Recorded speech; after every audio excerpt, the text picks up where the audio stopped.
con el resumen informativo local de la hora del mediodía, les dijimos que íbamos a hablar con el ex candidato presidencial Sergio Fajardo. ¿Y por qué hablar con Sergio Fajardo el día de hoy es importante?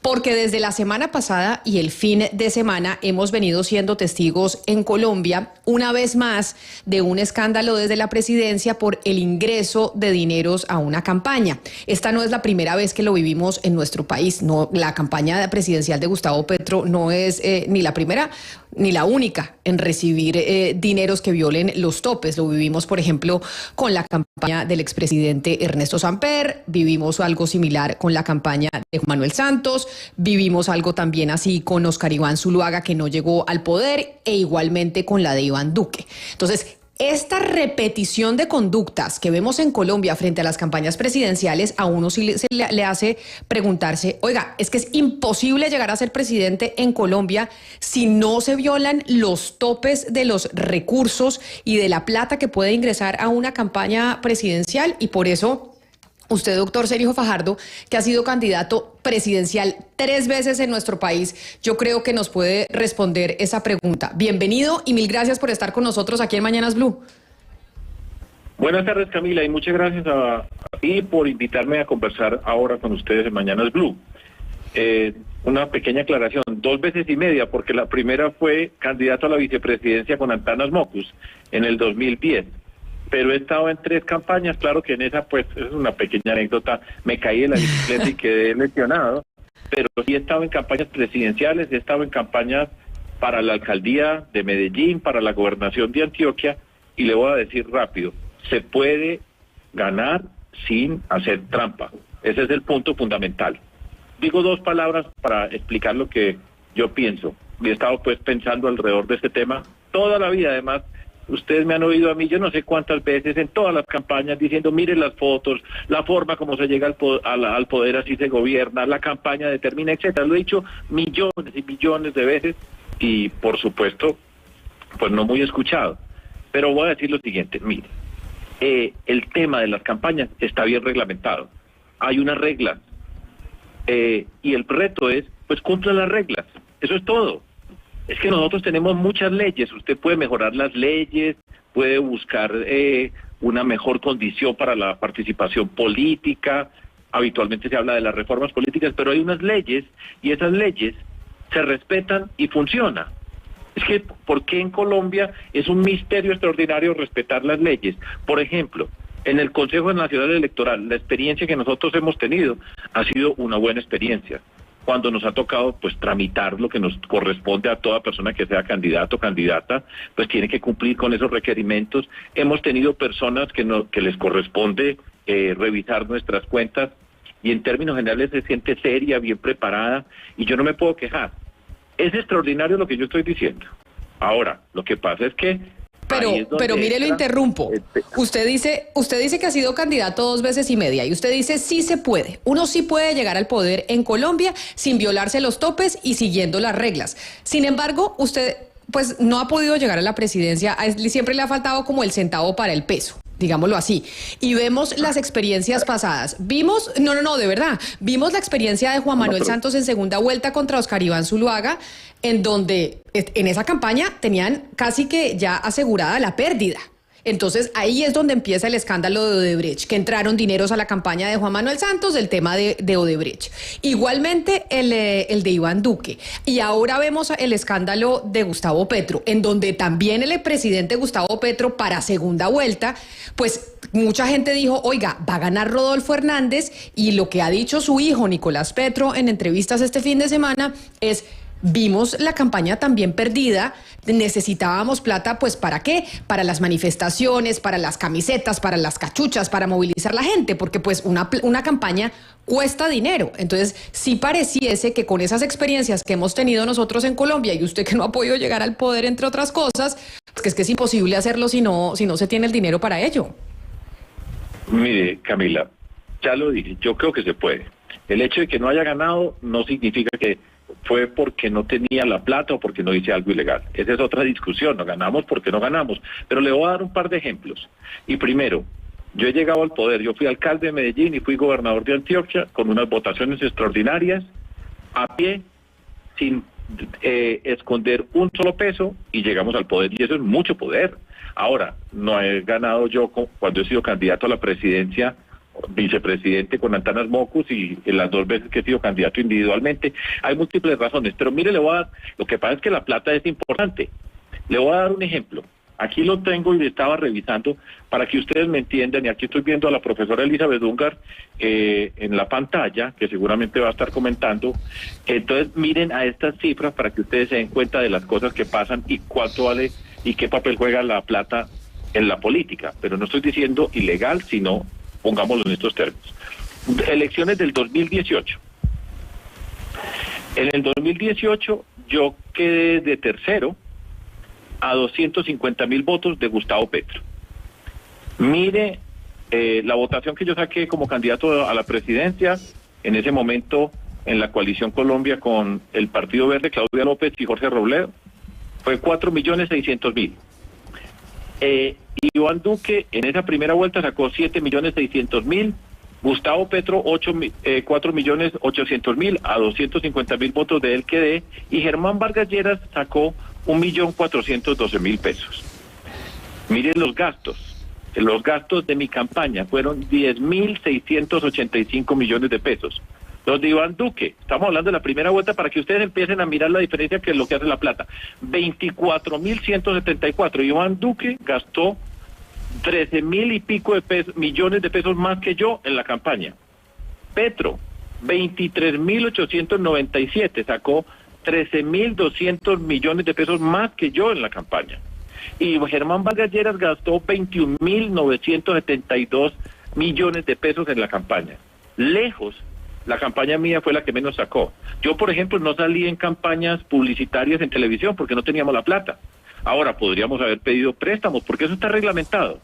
Y entonces lo que tenía que hacer, y pues así pasó, si yo hubiera tenido más plata probablemente podríamos haber sacado un resultado muchísimo mejor.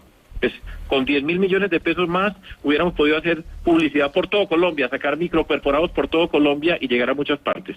Lo que quiero decir con eso es que la plata es importante.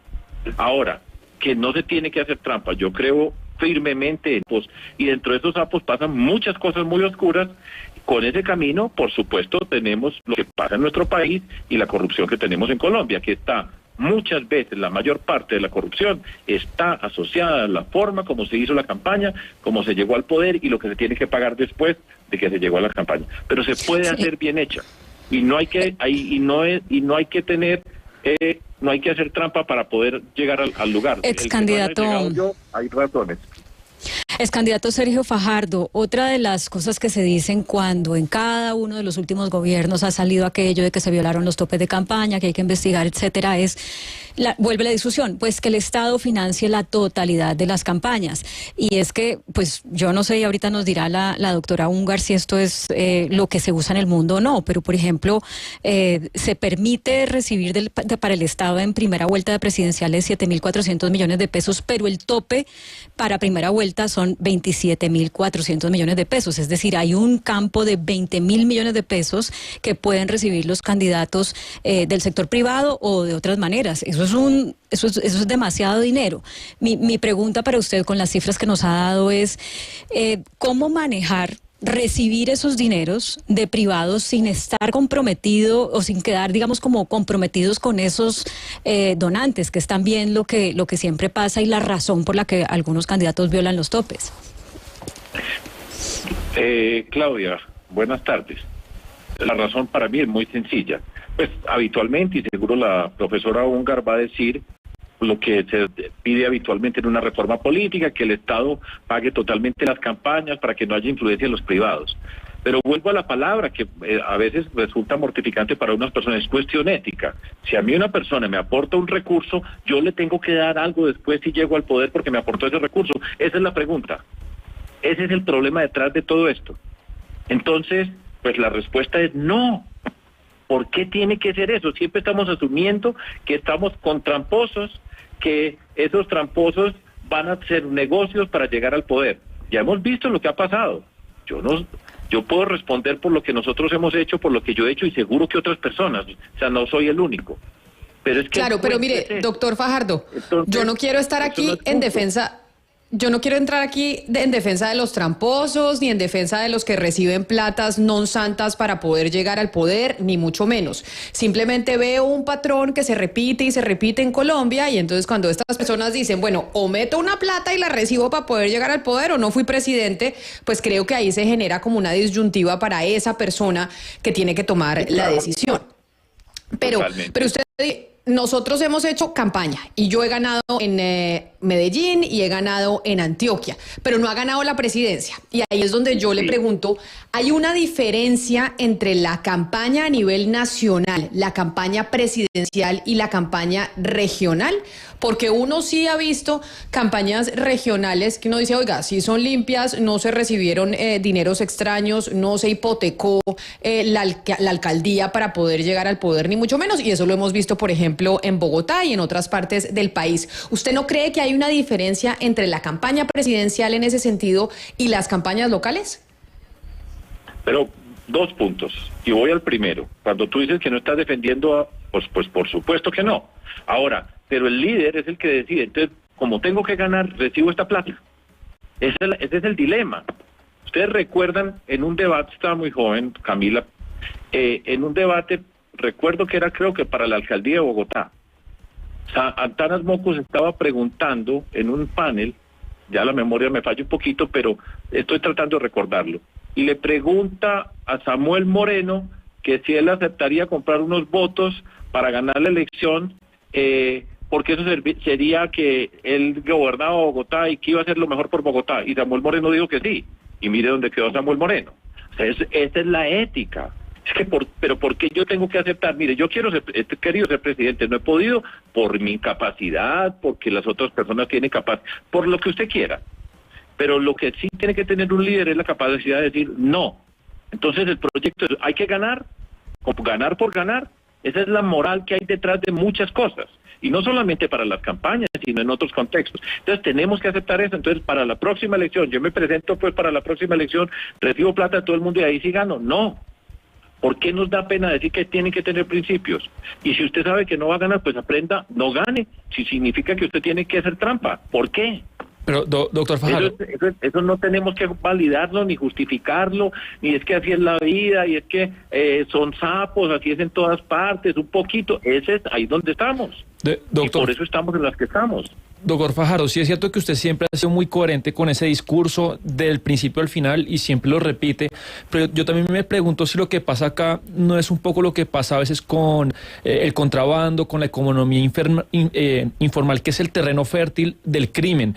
Yo acá tengo datos de los gastos reportados de Gustavo Petro, y solamente los 41.000 millones que se gastaron entre primera y segunda vuelta, solamente se reporta particulares por 2.000 millones. Casi todo es créditos de bancos. Entonces yo me pregunto, le decía esta introducción, si no sería bueno sincerar lo que cuesta una campaña presidencial y que los topes aumenten. Sencillamente que todo se aumente más y así todo está más blanqueado, todo está más por encima de la mesa y la economía criminal pues no tiene tanto espacio.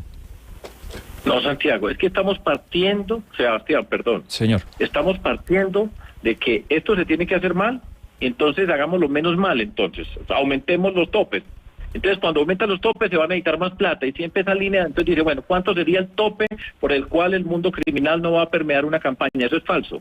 Aquí hay unas reglas, y las reglas se pueden cumplir. Pero desde su experiencia, se pueden cumplir las reglas. 41.000 millones para una campaña presidencial de primera y segunda vuelta, 41.000 millones, ¿está bien? ¿Alcanza? ¿Le parece que es razonable? Pero yo le estoy diciendo por las que yo he hecho y le dije que nosotros pero de pronto no le alcanzaba. Gastamos 10.000, pero no era por la plata, pues hubiera tenido más plata para propaganda, puede ser que, pero el punto no es, el problema es que nos está faltando, pero si tenemos bastante nos robamos. Ese es el criterio. ¿Usted cree que las personas actúan así? No, mire, si hay bastante plata en la campaña y a mí me dan bastante plata, entonces cuando yo llegue yo no robo porque yo no soy corrupto. No, los principios son los principios.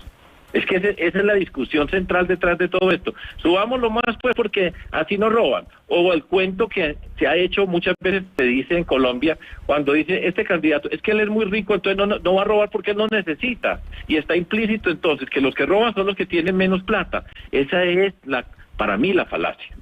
Ese es el cuentazo tremendo, para ponerlo en una palabra más coloquial en lugar de falacia. Y el dilema es, ¿usted cumple las reglas o no las cumple las reglas? O lo que se populariza es, mire, hay que ganar, pero nosotros ganamos y después vamos a gobernarlo más de bien.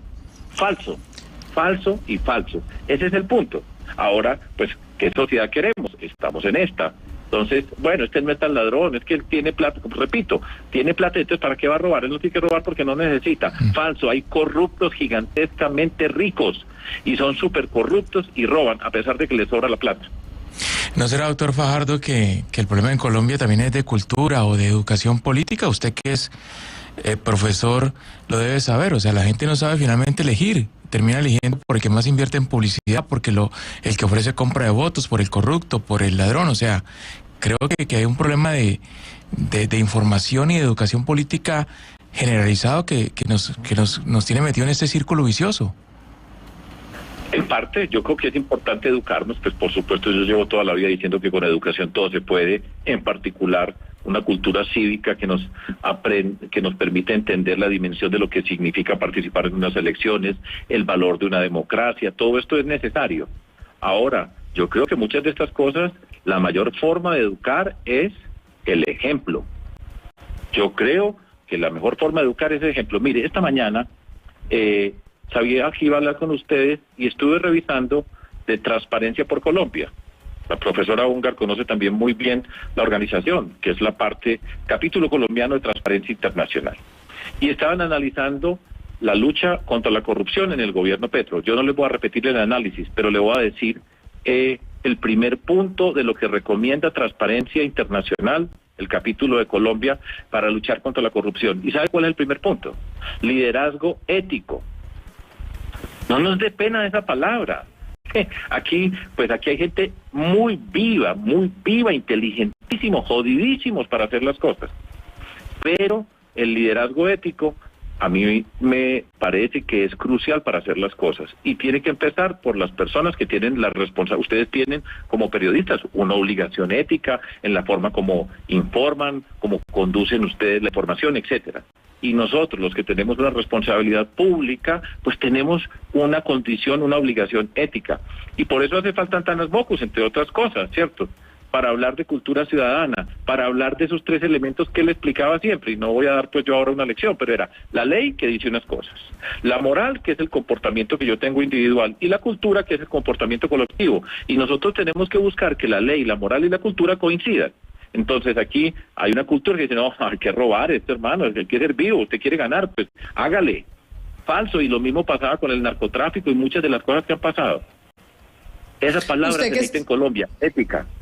Usted que estuvo en la campaña, doctor Fajardo, en la última, en donde ganó el presidente Gustavo Petro, usted ha mencionado mucho el tema de los sapos, ¿no? Que dice que hay sapos que toca tragarse y entonces esa palabra se vivió mucho también en esa campaña en donde el presidente Gustavo Petro pues hizo la alianza con Armando Benedetti, hizo la alianza entonces con Roy Barreras, mucha gente incluso del propio pacto histórico estaba indignada porque decía, oiga, nosotros somos la campaña del cambio, proponemos el cambio y nos estamos aliando con la clase política de siempre, que ha hecho las que ha hecho, porque incluso esa discusión estuvo dentro del pacto histórico. ¿Usted cree que si el presidente Gustavo Petro no hubiera hecho esas alianzas, no se hubiera tragado esos sapos, no hubiera dicho, bueno, yo para poder llegar al poder hago estas alianzas con estos tipos, igual hubiera ganado la presidencia?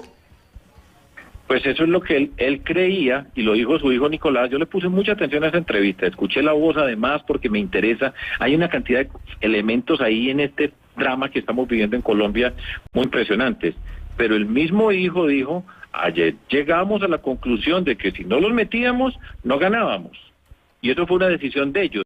¿Eso qué implica? Implica que ellos pensaban que sin incorporar a las personas que incorporaron, Armando Benedetti pues es un nombre estelar en esta película que estamos viendo, una película de horror, ¿sí?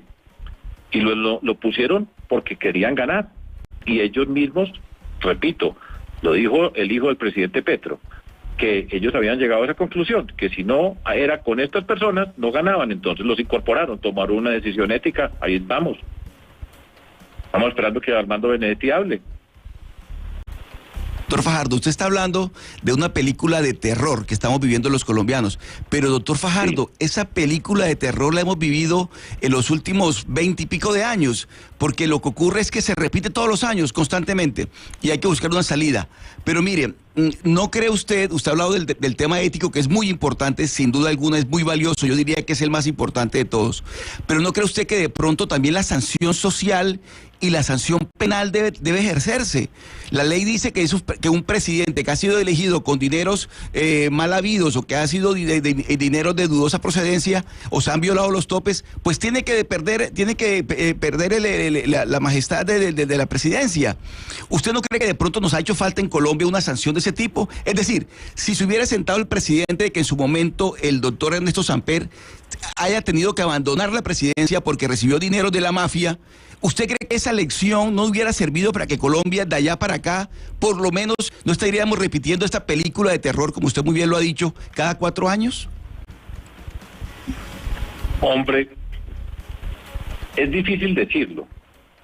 Yo creo que aquí no ha habido sanción y de hecho no hay sanción social. ¿Cuántos corruptos no son bienvenidos en tantos espacios supuestamente de la sociedad donde son recibidos amablemente sabiendo que han sido corruptos? Porque muchos de esos corruptos además saben que pasa, a los que cogen, que son muy poquitos, pasan por unos minutos o un tiempo corto y después van a disfrutar lo que han alcanzado en la vida. Hay mucho de eso detrás de toda esta hipocresía asociada con la trampa como una forma permanente en la política y en otros espacios. Aquí ha habido reglas, ¿sí? El presidente Samper pues pasó por todas las reglas que tenía que pasar. Yo no sé si él fue culpable o no fue culpable, yo no soy capaz de decirlo, y que el presidente Petro tiene todo el derecho a defenderse, y hay unas reglas, hay una comisión de acusaciones, hay Consejo Nacional Electoral, hay unas cortes, la Corte Constitucional ha jugado un papel muy importante en Colombia, la Corte Suprema, donde hay una cantidad de personas muy valiosas, como les señalé al comienzo de mi intervención, el Consejo Nacional Electoral, en lo que nosotros nos ha tocado, hemos visto gente seria, cuidadosa para hacer las cosas. Entonces, pues, que la ley se cumpla. Ahora, lo que pasa es que aquí tenemos unos niveles de impunidad extraordinarios, la corrupción también ha permeado muchos espacios del mundo de la justicia. Entonces, pues, esa es nuestra Colombia. Y hay que seguir luchando, y yo repito esto y repito y repetiré mientras que tenga energía para decirlo, porque yo creo que las cosas se pueden hacer y creo que hay la gente para hacer las cosas bien hechas. Sí. Doctor Fajardo, pero si esta conversación la aplicamos a la región, usted repite mucho la frase de Carlos Gaviria, el que paga para llegar, llega para robar, y si uno mira en las regiones la política tiene una línea ética que se corre con más facilidad y se ve menos, digamos, a la luz de todo el país. De acuerdo con la experiencia suya, ¿cuáles son esos mecanismos que operan para que en todo el país no sea tan visible todo eso que pasa debajo de las campañas regionales? Pues mire, pues es que son muchos. El problema es que son muchos y por eso hablo de la cultura. Ley que nos dice cómo nos debemos comportar. La cultura es cómo se comporta en grupo, y moral lo que cada individuo hace con respecto a eso. En nuestra tierra, Ana Cristina, yo no estoy viviendo ahora en Medellín, pero en nuestra tierra, lo que está pasando allá, mire la gobernación de Antioquia, lo que está pasando es dramático. Ahora, entonces vamos a la Colombia nuestra, traiga las pruebas. Entonces, usted tiene que traer las pruebas, usted sabe eso, denuncia ante la fiscalía, y hay esa cantidad de elementos que hacen parte de esa corrupción que tiene ese poder. Entonces, con la impunidad que tenemos, con las cosas que pasan, hay muchos que dicen, no, usted está diciendo eso, traiga las pruebas. A mí me han demandado yo no sé cuántas veces esos que sabemos, que yo sé que son, ¿sí? Y esos son los que me demandan a mí. Doy un ejemplo para ilustrar. Aquí en el departamento de Antioquia, me devuelvo allá. En el año 2016, el Contralor General del departamento de Antioquia, nombrado por el entonces gobernador de Antioquia, entre comillas nombrado, pero ya sabemos qué significa eso, se llamaba el señor Sergio Zuluaga, era su Contralor, como pasa tantas veces. Bueno, pues ese señor Contralor me ha puesto a mí yo no sé cuántas demandas, y yo he tenido que salir a responder. ¿Y saben qué pasó con ese Contralor? Ese era el que después estuvo en la cárcel por corrupto. El gran corrupto que habían nombrado allá, ese fue el que me llenó a mí, por ejemplo, de demandas. Y ese señor, pues, sigue por ahí suelto, y los que lo nombraron no ha pasado nada. Entonces, Esa es la cosa, y por eso la palabra ética es importante.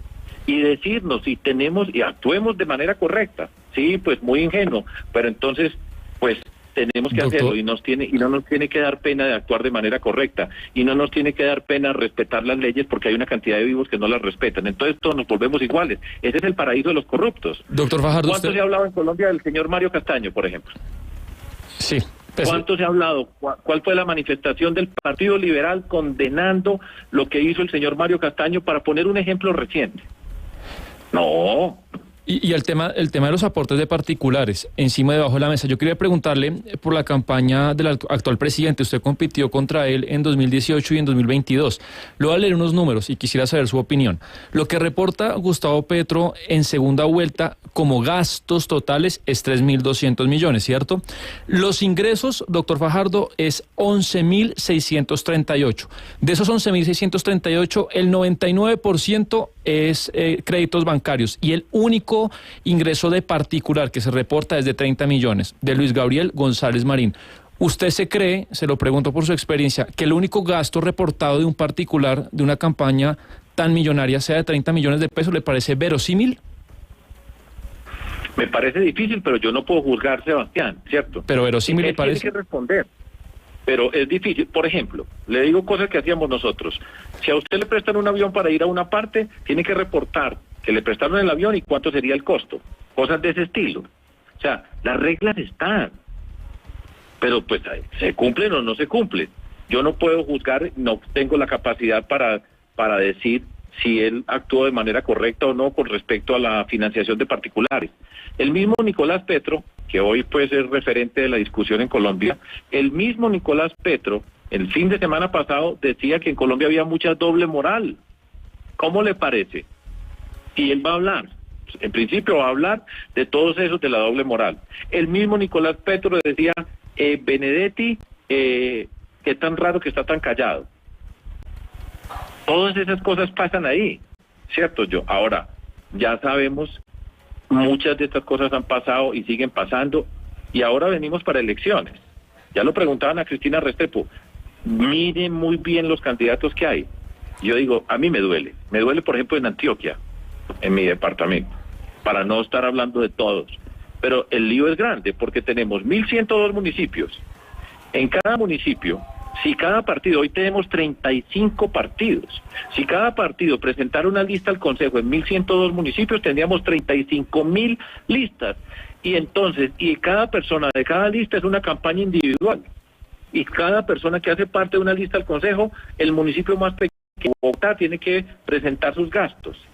Y no hemos contado las asambleas departamentales, gobiernos departamentales, candidatos a la alcaldía. Una cosa de locos. Pero usted habla de la doble moral, que incluso lo decía el hijo del presidente Gustavo Petro este fin de semana. Y además, no solo lo ha dicho el hijo del presidente, digamos como que la bancada del Pacto Histórico, entre otras, y quienes apoyan al presidente Gustavo Petro y su gobierno, salieron a decir que era importante como hacer una investigación y decir un poco como de estos temas del proceso de paz, ¿no? Como que confesemos todo lo que ha pasado en las campañas, porque en todas las campañas presidenciales han entrado dineros no santos y se han violado los topes. Entonces acá más bien asincerémonos y digamos que en Colombia es imposible ganar una campaña presidencial si no se hace de esa manera. Lo estábamos escuchando usted y usted nos mencionó también que estábamos viendo a la doctora Elizabeth Ungar, que fue directora de Transparencia por Colombia, profesora de la Universidad de los Andes y analista de estos temas, a quien yo quiero saludar para que nos diga desde la academia. Ya estábamos escuchando la experiencia de un candidato presidencial, doctora Ungar, como Sergio Fajardo, que nos dice, oiga, no, uno sí lo puede hacer. Lo que pasa es que la gente no quiere tener una mirada ética frente a las campañas presidenciales. Yo le pregunto a usted, desde la academia, desde Transparencia por Colombia, ¿de verdad sí se puede hacer solo que no hemos querido? ¿O realmente en Colombia es imposible si no entra dinero más allá de lo que se permite por normatividad ganar una campaña presidencial? Buenas tardes, profesor Sergio, para mantener aquí las formalidades.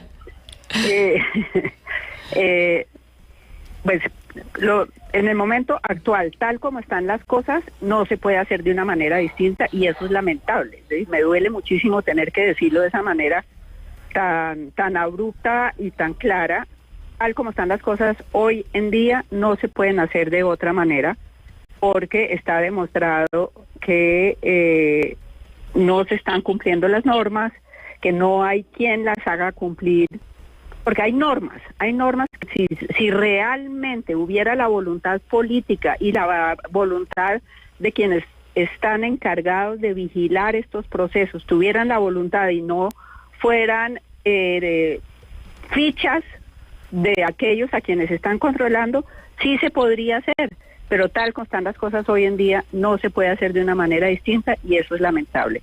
Yo creo eso que quiere decir, profesora, eso quiere decir, profesora Ungar, que usted dice, a ver, esta decisión que tomó presuntamente, ¿no? Porque falta toda la investigación y pues que haya un fallo de un juez, pero esto que se está acusando a la campaña del presidente Gustavo Petro de haber recibido estos dineros para poder ganar en segunda vuelta porque veían que estaba la cosa medio en riesgo, pues básicamente si no hubieran hecho eso, no hubieran podido llegar al poder, no hubiera podido el presidente Gustavo Petro llegar a la Casa de Nariño, o lo mismo habría pasado con Juan Manuel Santos en segunda vuelta, o lo mismo habría pasado con Iván Duque. Es decir, tuvieron que aceptar que esos dineros ingresaran para poder llegar a la presidencia, porque de lo contrario es imposible. Pues hipotéticamente eso es cierto, pero como digo, eso es lamentable. Y falta una voluntad política y una eficiencia legal para que esto suceda. Ahora, es que no es solamente la plata que entra, porque esa plata que entra no ingresa a las campañas por la caridad de las personas que financian. Es porque de lejos los réditos que reciben después de que el candidato es elegido o la candidata es elegida, de lejos esos réditos son infinitamente superiores con contratos, con puestos, etcétera. Entonces, claro que les fascina y les conviene enormemente financiar a diferentes candidatos en diferentes cargos para poderse lucrar posteriormente ellos o otras personas por interpuesta persona. Doctora Elizabeth Ungar, usted dice están las normas pero no hay quien las haga cumplir. Y entonces, ¿cuál es la salida que nos queda? Hay unos topes que son bastante generosos, digamos, está bien todo sobre el papel, pero en la práctica todo es una burla.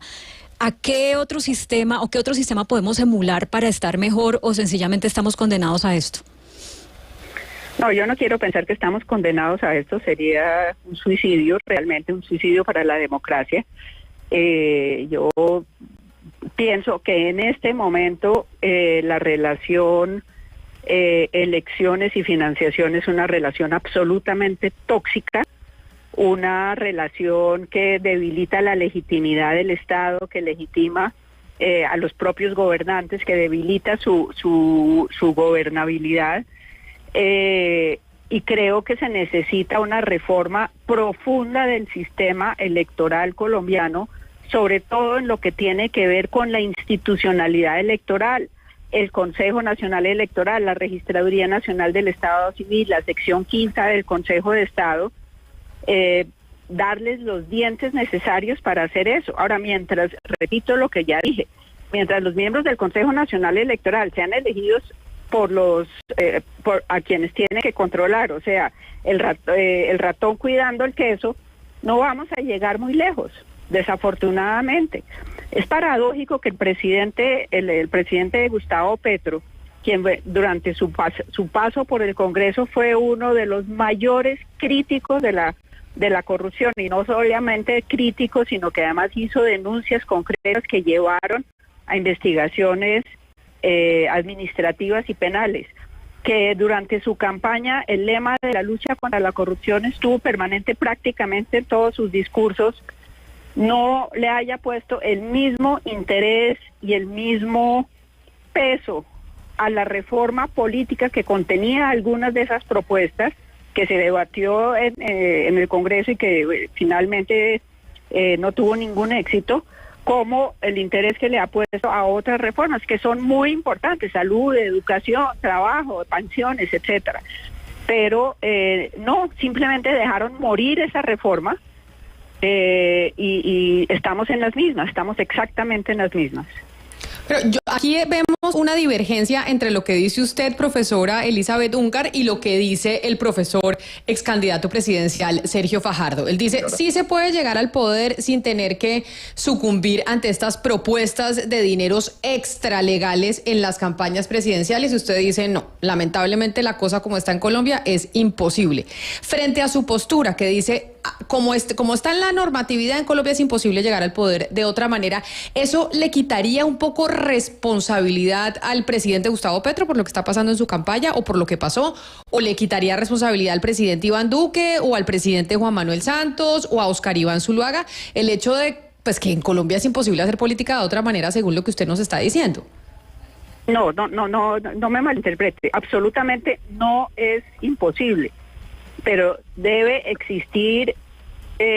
existir por parte de las campañas controles mucho más efectivos y la capacidad de cuando se dice que no se van a recibir dineros por fuera de las leyes, de los topes, etcétera, se haga realmente.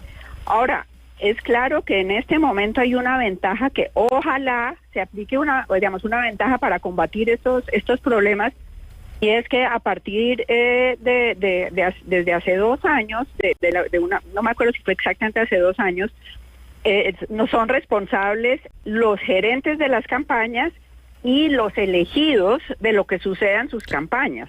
O sea, así el presidente no haya sabido que entró dinero de origen ilegal a su campaña, es responsable. Entonces, ese creo que es un avance, pero ojalá que esa ley, esa norma se cumpla nuevamente. Profesora, le repito una pregunta que le hice a Sergio Fajardo y quería oírla de usted. ¿Por qué no aumentar los topes? Es decir, si yo soy un candidato y quiero pagar por mi candidatura 5 veces más de lo que la ley dice, ¿por qué no permitirlo? ¿Cuál es como la filosofía detrás de esos topes que tiene la ley hoy en día? Porque siempre se van a violar los topes.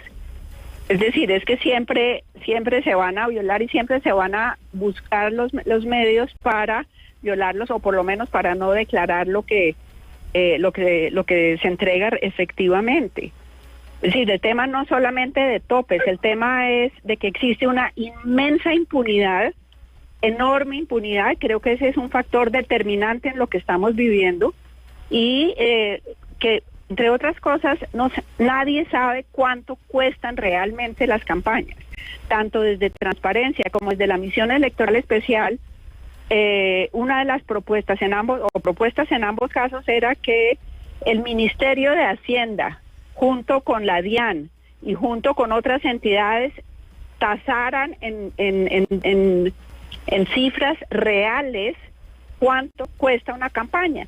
Y eso podría ser, respondiendo ya, digamos, más positivamente a su pregunta, una solución al problema. Pero nadie sabe cuánto cuestan las campañas. Y le contrapregunto, si no existiera topes, ahí no sería una manera de sincerar su pregunta o la de todos. ¿Cuánto cuesta una campaña? Ahí no realmente sabríamos, si quiere ponerlo a precios de mercado, cuánto cuesta una campaña realmente. ¿No sería una manera de sincerar la realidad? ¿No tener topes? No, yo creo que eso es hacerle el quite a la realidad, porque entonces ahí sí se dispararía aún más la convivencia entre dineros no reportados, entre dineros provenientes de la criminalidad, dineros provenientes de actividades ilícitas. No creo que esa sea la solución, como tampoco creo que sea la solución una financiación 100% estatal. Ayer casualmente tuve una reunión con un congresista mexicano, un senador mexicano, y él me decía, donde allá el porcentaje de financiación estatal es altísimo, prácticamente es el 100%, que ha sido un fracaso en la medida en que es el propio gobierno, el Estado, sin controles, el que acaba financiando las campañas. Entonces, imagínense ustedes, X gobierno, X presidente, X ministro de Hacienda, etcétera, decidiendo a quién le da la plata y a quién no. Claro, es que precisamente eso que usted está diciendo, doctora Elizabeth Ungar, y eso que hablaba usted con el congresista mexicano, pues es la discusión. Bueno, ¿cómo logramos hacer que este tipo de cosas no se repitan en campaña? Doctor Sergio Fajardo, ex candidato presidencial y profesor, ¿usted diría es cambiar la cultura, que tengamos políticos que sean éticos, que no se trancen por ese tipo de cosas y pues obviamente mejorar los controles de parte del Consejo Nacional Electoral y todo lo que nos estaba explicando la doctora Elizabeth Ungar? Pero pues tener y votar por políticos de principios que no se dan ante estas presiones y ante esas tentaciones, diría usted, podría llegar a ser la solución. Sin duda alguna. Es que nosotros podemos estar tratando de afinar pues todas las leyes, y yo entiendo a la profesora Elizabeth Ungar cuando pues está hablando de la reforma política que se necesita, y ellos lo tienen muy estudiado. Eso está bien, seguro que será una buena reforma. Pero ¿ustedes creen que el problema en Colombia de la corrupción se resuelve por una reforma de esa naturaleza? Seguro que ayuda. O sea, no lo quiero dejar de lado y sería pues incoherente despreciando tener unas buenas leyes. Pero nosotros tenemos que pasar el primer punto que da transparencia por Colombia. El capítulo es liderazgo ético. Pero ¿por qué tengo que tener yo enfrente, dirigiendo una sociedad, una persona que es corrupta pero que no la cogieron?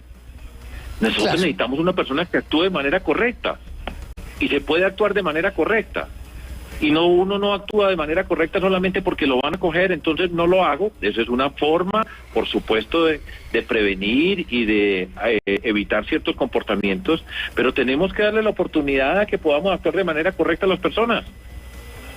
Y pues ojalá lo podamos, y ojalá no podamos lograr. Se me acaba el tiempo, doctora Elizabeth Ungar, pero adelante, porque sé que quiere decir usted algo más. No, mire, yo no podría estar más de acuerdo con Sergio que lo que él ha dicho, pero por supuesto que eso es el mundo ideal, y cuando digo ideal no es que sea utópico.